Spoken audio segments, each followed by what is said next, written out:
We are sitting at the Wilson Center, the former memorial to Wilson. I know some friends here have grown tired over the years of hearing my spiel. I guess I need to find a different way to say that he was our 28th president and the only president to have a PhD. And so Congress set up a memorial to bring the worlds of scholarship and policy together. I'm not exactly sure how I will vary that, but nevertheless, it bears repeating that we're doing exactly what we're supposed to be doing, which is bringing together analysis and researchers and practitioners on the environmental change and security program. We've been around since 1994, trying to understand population health, environment issues in the context of development, foreign, and security policy. And like so many of our sessions here at the center, we have the good fortune to be supported by USAID's Office of Population and Reproductive Health, currently under our HELPS project, Health, Environment, Livelihoods, Population, and Security Project. So as you could see, and as I mentioned this morning, we're about integrating these topics and trying to understand them together. So with that introduction, Ambassador, please, the floor is yours. Thank you very much, Jeff. Can everyone hear? Yeah. Good. Thank you for the introduction, and thank you for plugging the book. The great thing about having a book is that if you get embarrassing questions sometimes, you can dodge them. You can just say, read chapter 8 or chapter 7. Right. You say, buy the book and then read buy it. The book. And, the topic I was given, Yemen's governance challenges, it's like being asked to speak about islands in Greece or art in Italy or maybe affairs in France. You have an embarrassment of riches. But the organizers have very wisely limited me to 20 minutes, so there'll be a limit to the amount of pain I will impose upon you. What I'd like to do is to look first at kind of the slow motion revolution that is going on now, and then think ahead a little bit about what comes after that revolution, or the next phase of that revolution, and then talk a little bit about the challenges of institutionalizing reform in Yemen. Moving beyond Ali Abdullah Saleh has proven to be very challenging. Challenging not only for the Yemeni people, but challenging for the neighboring countries and challenging for the international community as a whole. And if we get there, it's still if, it's only because there's going to be a concerted effort of all of those parties that are concerned, interested, and involved. The Yemenis themselves, their neighbors, and the international community. And I should add here that Jim McVeary, the State Department coordinator for Yemen, has just shared with me the Reuters report that they hope to have a signing of an agreement this evening in Sana'a, insha'Allah. But what have been the components of that concerted effort? Well, certainly the most important part has been the internal revolution in Yemen itself.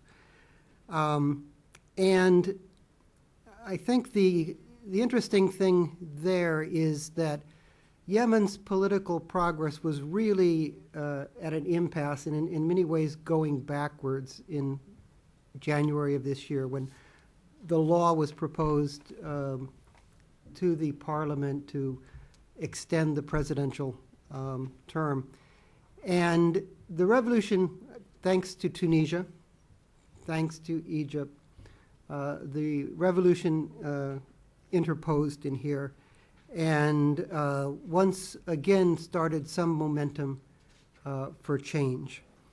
And that's, as we all know, because of not so much the formal opposition, but rather the new civil society taking to the streets and finding a voice and finding ways of impacting the political establishment there.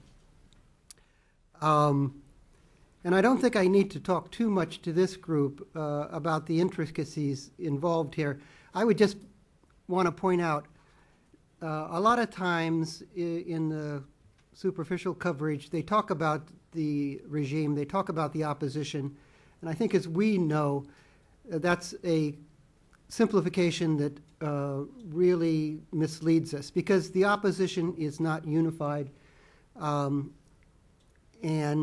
you can break it down in many different ways, but I like to think of it in terms of the formal opposition, the political parties that have been long-standing, and then the informal opposition, which has arose out of this phenomenon. And what happens to these different oppositions as this moves forward is going to be very, very important. They don't always agree, those two oppositions. They don't agree on the question of accountability for President Saleh and his family and the government, and that's going to be an important issue. They don't agree on power sharing and how this new force, this new political force, gets institutionalized in Yemen. And I think that is the first big challenge that I would highlight. How do you capture this energy, this potential, and inject it into the Yemeni political system for the longer term, so that it is not lost, and that as Yemen moves forward, that kind of criticism, questioning, values get a voice and get a role in what comes ahead.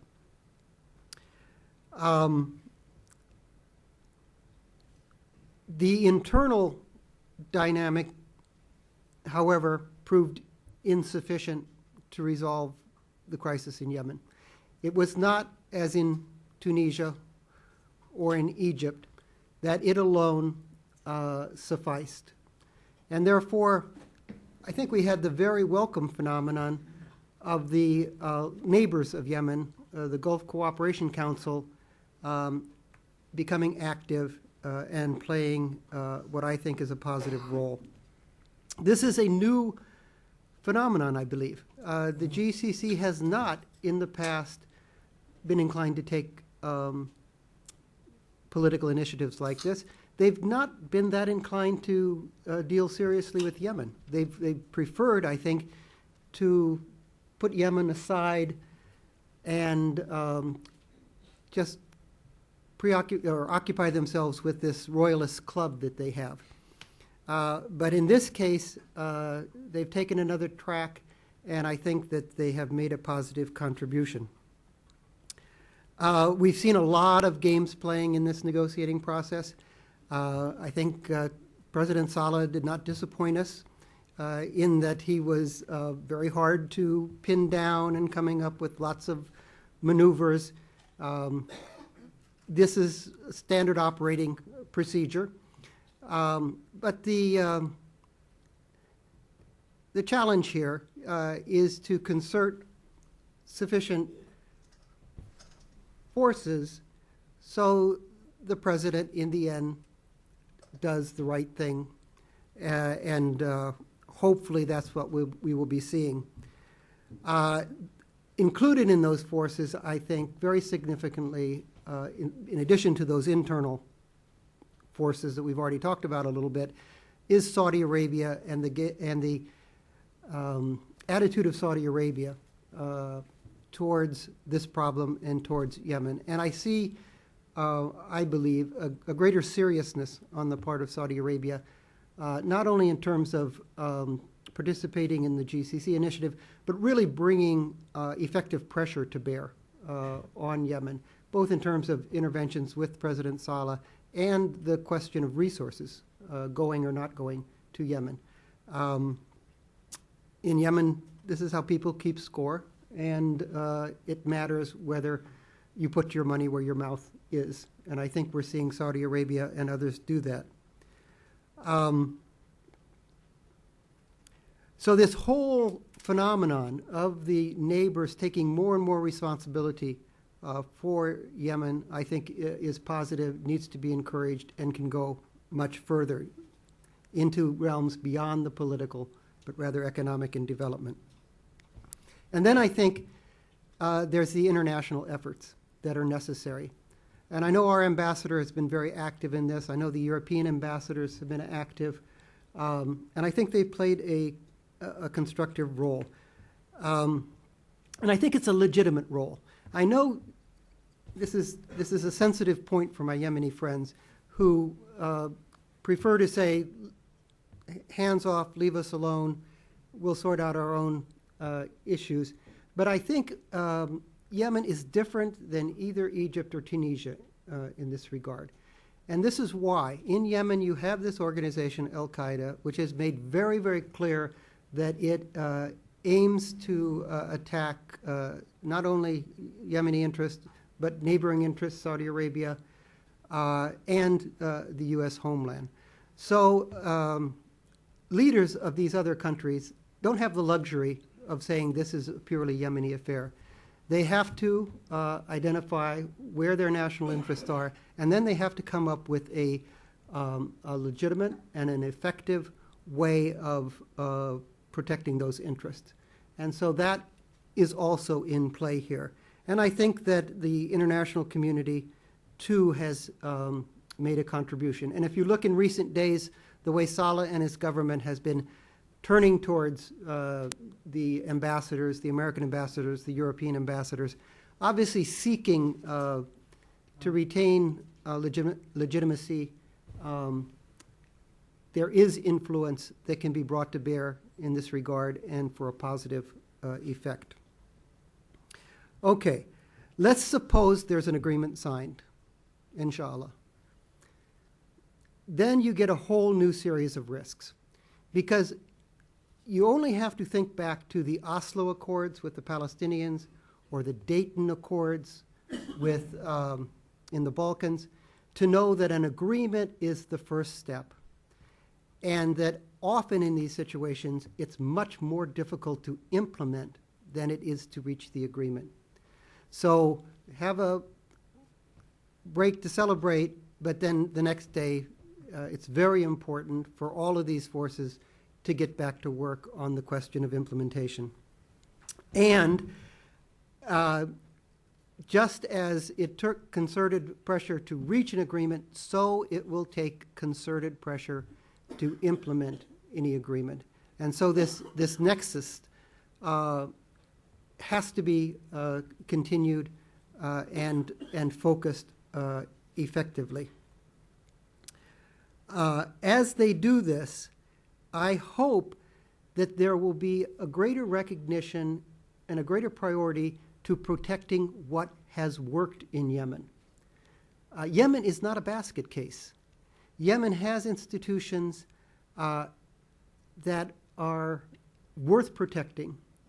And I think the one I would like to cite up front is something like the Social Fund and Minister Al-Arhabi, a best practice internationally in terms of development. It would be a great shame that as part of this revolutionary process, what was good in Yemen gets tossed out with what was bad in Yemen. I would also argue, and this is more controversial, I would argue that something like the Central Security Forces, although they've been misused recently, still is a very necessary institution and one that has to be protected if other challenges in Yemen are to be met. So let's appreciate, identify, protect what is worthwhile.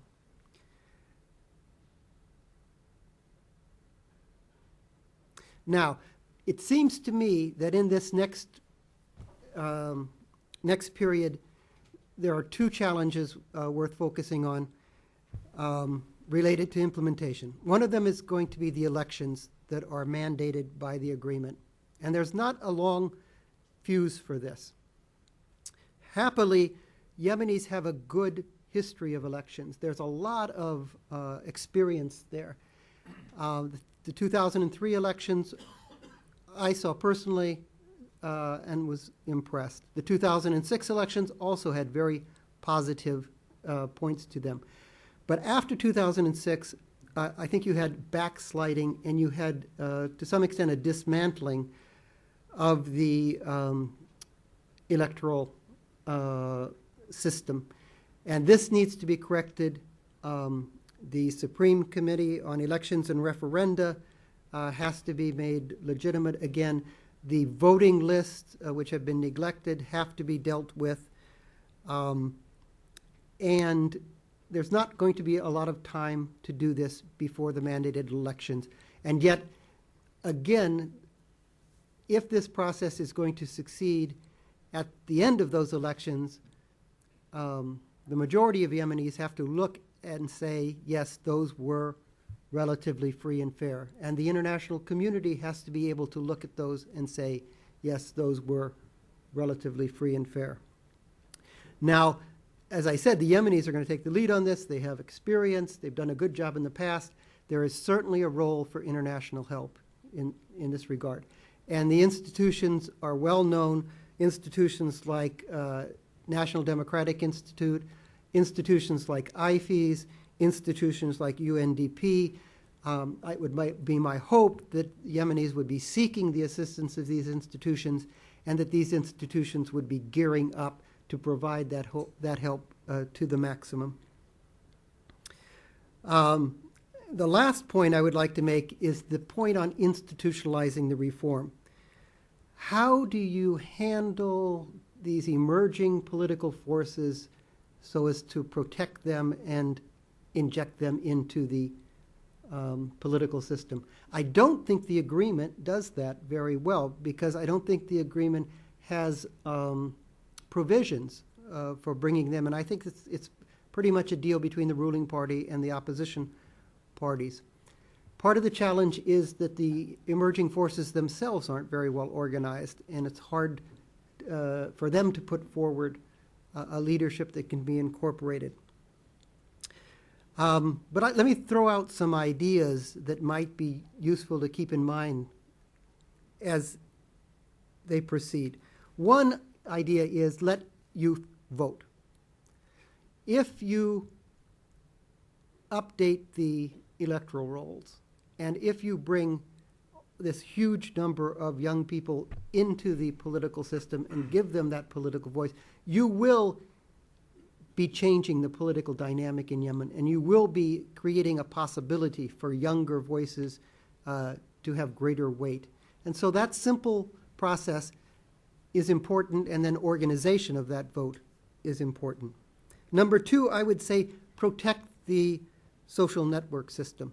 And I don't presume to know how to do that, but I do argue that the revolutionaries in Sana'a and elsewhere in Yemen know what part of social networks have been important to them, and they're in a position to articulate that value and to call for it to be protected as things move forward. So the ability to organize is not impaired. Protect NGOs in Yemen. It's an NGO-rich environment, more so in my experience than a place like Egypt, which is in some ways more sophisticated. So NGOs are a vital part of the civil society. They should be protected politically and legally. I would argue free up and protect the media. In the post-election period in Egypt, we have seen the Egyptian media playing a much more important role. And you only have to be in Washington and pick up the Washington Post to see how critical it is, even in a place like the U.S., when it comes to your local government, when it comes to those congressmen up on the Hill, when it comes to the bureaucrats. Unless you have some media keeping a spotlight on these powerful people, abuses are going to accumulate. And to my mind, this has got to be a priority as they move forward. I think simple, basic things like publicizing budgets, hydrocarbon revenues, getting this information out, making it a legal requirement. Don't just set up a situation where you get a national unity government new people come in, they very quickly create their own vested interest, and this kind of information is once again hidden from the population, and the new people in the chairs have a chance to play with it. I would say this is the time to clearly establish precedents and legal requirements in that regard. I think, in a way, the American Bill of Rights is not a bad model. To identify specific things that made the revolution succeed and then find some way of expressing them and getting them adopted by the body politic as sacrosanct to preserve the gains that are there. And in conclusion, I would say this whole process, this whole revolutionary process that's going on in Yemen is a transformative process. And you have the iron hot. It is a mistake to over-focus on the end of a regime. Yes, it's important to get a transfer of power, but I would argue equally important is to institutionalize the forces that have led to this as a safeguard against the counter-revolution and as an impetus to meeting those many, many political challenges that Yemen faces. Terrific. Thank you very much, Rusty. Experienced diplomats know how to, when they say they're going to speak for 20 minutes, down to literally the second speaking for 20 minutes. It's a skill that I always marvel at. Thank you, sir, for that wide-ranging and in-depth suggestion practically where we need to focus in this transition. Why don't we open the floor up for discussion? Obviously, there are lots of different angles that we could take on your remarks and also draw on your extensive experience. Why don't we start right down here in the front? Again, if you can wait for a microphone so our folks online can hear your question. It's coming to you. I had just a quick point of clarification. When, Ambassador, when you spoke about the revolutionary groups or how to institutionalize them, who were you speaking of? I mean, are you speaking of the Shabab, or are you talking about the Houthi, or are you talking about the Southerners? I mean, I was speaking mostly about the protesters and the people in the streets of Sana'a and the other city, the people who have found a voice in this revolution. And it's interesting, I think, that it's not just kind of the outsiders, because as I listen to Yemenis talk, I also hear people in official positions espousing fairly revolutionary ideas. So in a way, the ambassador is smiling and nodding. So it's not just the people in Change Square. I would say it's the people who want a different Yemen and want a civil society that has a greater voice in that new Yemen. Ambassador, we'll get you a microphone here in just 1 second. Thank you very much, Ambassador Hall.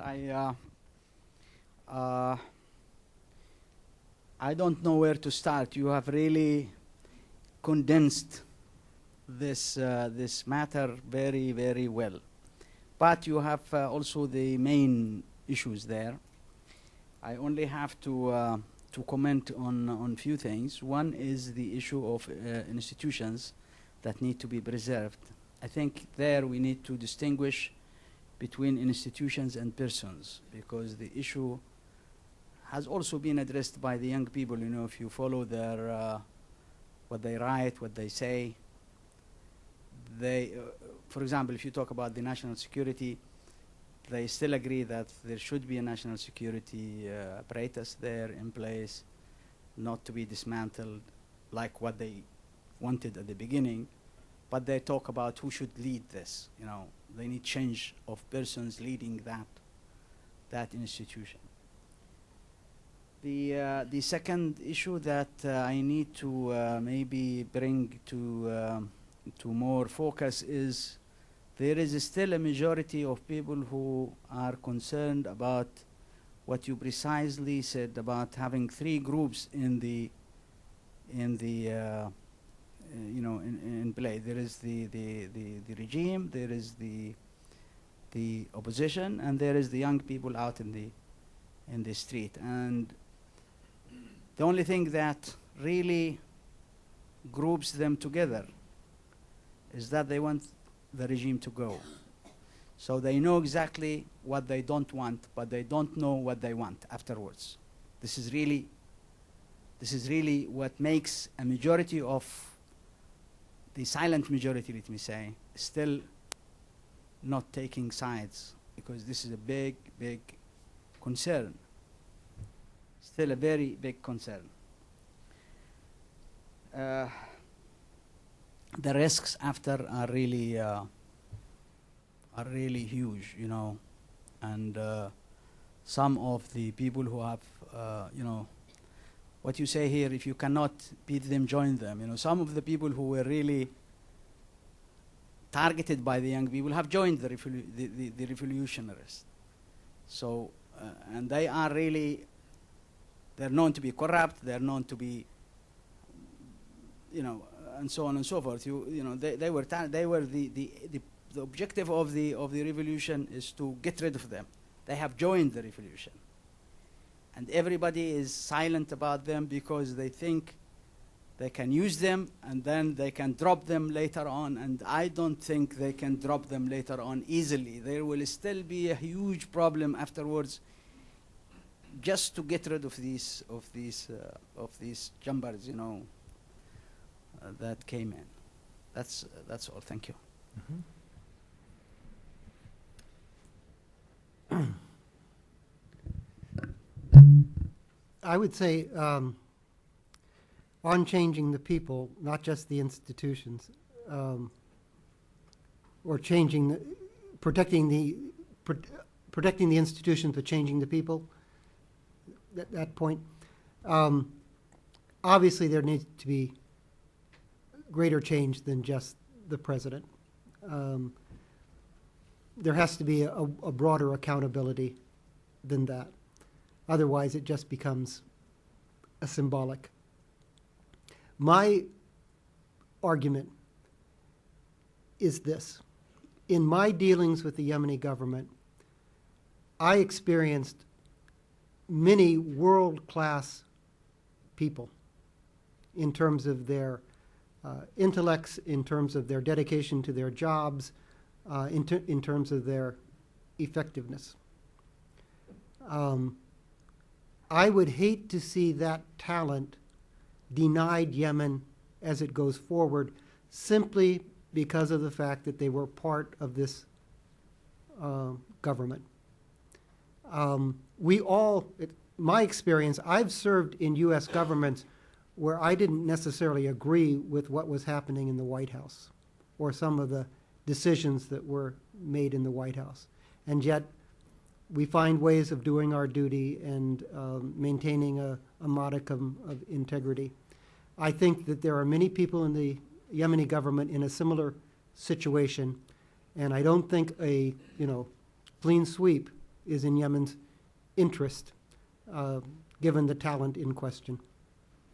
On the second point, yeah, the revolutionaries, you got to go beyond getting rid of the president, and you've got to come up with a positive agenda if you're going to impact the future. I would suggest a couple of things. I think focusing on how those elections are going to be organized and run, how the voters lists are going to be updated. A lot of energy can be put on that. If it's done right, it's going to have long-term significance. It's also going to have significance in terms of what happens after the transitional government. So I would hope that this political energy, some of it can be directed in that way. And then I think there are some kind of relatively simple objectives that could be agreed upon even in a fractious opposition. Something like term limits, that a president or a prime minister, however it turns out, should serve maybe 2 terms, but never again, president for life or president for 32 years. But of course, it's for the Yemeni people to decide for themselves what's important in this regard. I would just say come up with something and don't let the energy dissipate and risk being ignored in the longer-term process. Could I throw in a couple questions to the mix and ask you about your insights and reflection on how best the U.S. can organize itself to be supportive? And I guess that in 2 ways. One of the things that you suggested that that it was important to find ways to protect what was a rich and vibrant NGO community, and certainly a common development model practiced by AID is to work directly with those NGOs. And so your reflections on the kind of the common development question of working with the state and working with the NGOs, and how one finds an optimal balance between those models, which in fact we even have within the government, the kind of MCC versus USAID models of how to do that. And then in the larger context, what would be your advice in terms of the optimal mix among the 3Ds of defense, diplomacy, and development? Clearly, we have assistance programs under and efforts under all 3 of those. Often they don't necessarily intertwine, or there are arguments, at least back in Washington, about how they shouldn't intertwine. But your sense of how those different strands go forward and are or are not integrated for maximal effectiveness, given what you see as the priorities. Okay, on the U.S. role, I think first it needs to remain engaged in implementation as much or more than it has been engaged in the negotiating process. I think there may be greater scope in the implementation because of our experience with Yemen on such things as elections, and the tools we have in that regard, tools like NDI. USAID, of course, has a lot of governance experience. So we've got tools that are relevant. We've got an experience that's relevant. There's going to be a crying need for it. And I think we've got to gear up to do it. I don't think that normally the State Department has adequate resources to do this. I'm pretty sure Embassy Sana'a does not have adequate resources to do this. And it would be missing a great opportunity if we didn't, one way or the other, come up with the resources needed to play a full role in supporting it. Again, U.S. doesn't have to do it alone. Europeans have capabilities. I saw when the NDI brought in observer teams. There are lots of countries around the world who have experience with these situations. There's a lot of expertise out there, and it needs to be brought to bear. In terms of, I think there's another role here, and this is going to be uncomfortable for some people. What could throw this off the rails? Well, I'll tell you what, one thing that could throw this off the rails would be a dramatic success by al-Qaeda in the Arabian Peninsula, in Europe, in the United States, in Saudi Arabia. You would get tremendous pressure to take action, and people wouldn't be too careful when it comes to sovereignty and other important things. There should be a concerted effort, very much in Yemen's interest, very much in the international community's interest, to forestall that development. There should be an increased effort to reverse a negative trend and counter that increasing operating space that AQAP has gained in this period. I know it's not at the top of a lot of people's agenda, but it is very important. It is a game changer, and you ought to anticipate it and head it off if at all possible. NGOs versus the state. It's easier to work with NGOs in Yemen than the state, in my experience.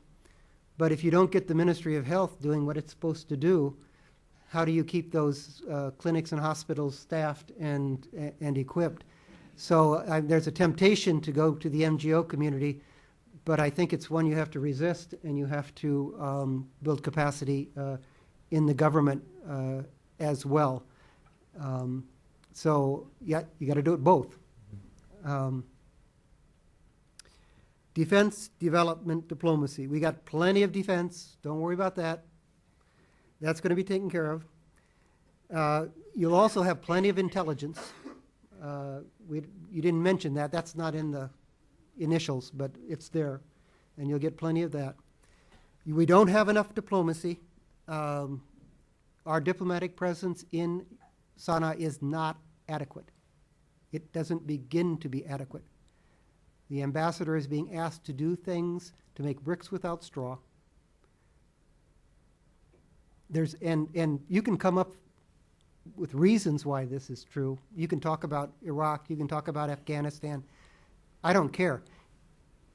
There's no, to me, valid excuse, given the stakes, given that Washington has acknowledged that the most serious operational threat to the U.S. homeland is from al-Qaeda in the Arabian Peninsula. There is no excuse for having an understaffed, under-resourced embassy in that country at this time. Absolutely no excuse.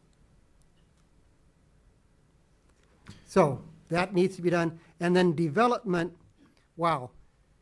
We only had to listen to this morning's sessions to know that however many development resources you dedicate to Yemen, it's not going to be enough.